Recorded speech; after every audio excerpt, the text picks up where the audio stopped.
Today we're going to be reviewing some of the diet trends over the past 20 years. Now it's going to be a two-part series, so today in part one we're going to be focusing on the zone diet, the low-fat diet, and the blood type diet. Now we're not going to go into exquisite detail, but we're going to outline what these diets are, and then we're going to simply showcase some pros and cons. Now who am I to tell you what's good and bad? You have to make a decision for yourself, and if you're looking to make a healthier lifestyle decision, then kudos to you anyway. But I want to be able to lay out what's good and what's bad about each of these. Let's call them diet trends, but realistically they're just different lifestyles that people have adopted over time. My name's Thomas DeLauer and I'm here with Antler Farms. So we're going to be breaking this stuff down and you're going to have some knowledge dropped. The first thing I want to focus on is the zone diet. The zone diet was created by Dr. Sears. Interesting fellow that really had a good heart when it came down to this whole thing. His whole focus with the zone diet was modulating inflammation. So he did a lot of research on how to reduce inflammation via different pathways. And he did a good job. So the premise of the zone diet is actually really good. The macronutrient breakdown of the zone diet was 40% carbohydrates, 30% protein, and 30% fat. So, at the end of the day, it really wasn't too bad of a macronutrient profile. In my opinion, when it comes down to pros and cons of this, the pro of this kind of macronutrient profile is you're still getting adequate amounts of protein. It's not telling you that your protein should be reduced. You're getting plenty of protein that's going to allow you to recover, allow you to build muscle. The one con that I would say in the macronutrient profile is it's a tad low in the fat department. I think when this diet was really coming to light, it was before the demonization of fats had really stopped. 20 years ago, even 10 years ago, we were still thinking that fats were really bad and that we needed to control them and they were so calorically dense. I think nowadays we could find ourselves kind of migrating the zone diet to a little bit more of a modern day paleo, which is still low-ish carb or carb conscious, you should call it. The big piece of the zone diet was talking about what he called the hand-eye method.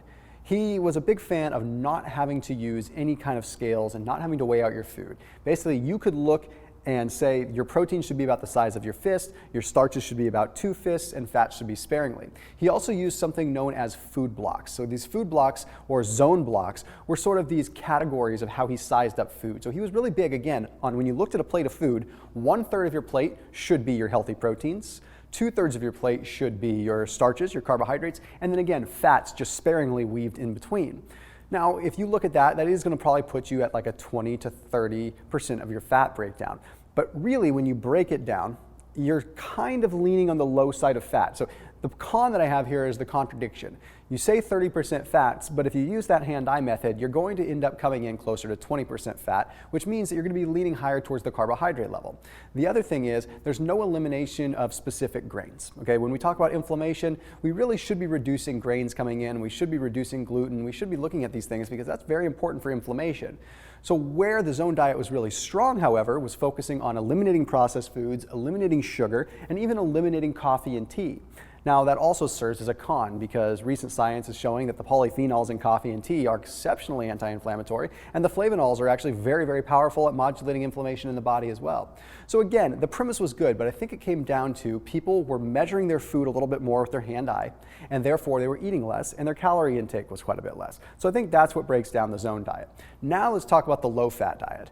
The low-fat diet, to be completely honest, it's hard for me to not say negative things about the low-fat diet because so much of the science from 20, 30, 40, 50 years ago has now completely been flipped on its head. But the low-fat diet was a very simple premise. It was all based around Ansel Keys, who in the 1950s had basically said that fats are going to kill us and saturated fats are bad. His intentions were questionable. However, when we looked at it from a simple caloric standpoint, it made sense. Reduce the fat, massively reduce the calories, get the weight off. However, what we didn't realize was going to happen was potentially hormone issues that would occur simply because the fats weren't there. But now we start finding out later into the 21st century that these fats were required for brain health, for myelination of our nerves. So the low-fat thing was all about the demonization of fats. Where was it powerful and beneficial?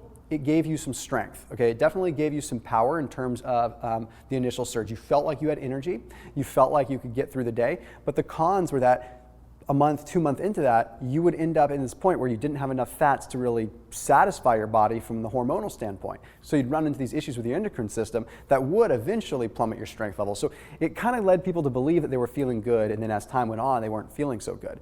And we're noticing that it allowed a lot of companies to add sugar into their products because they were reducing fat, therefore getting rid of flavor, so sugars were added in to substitute and give more a full-bodied taste.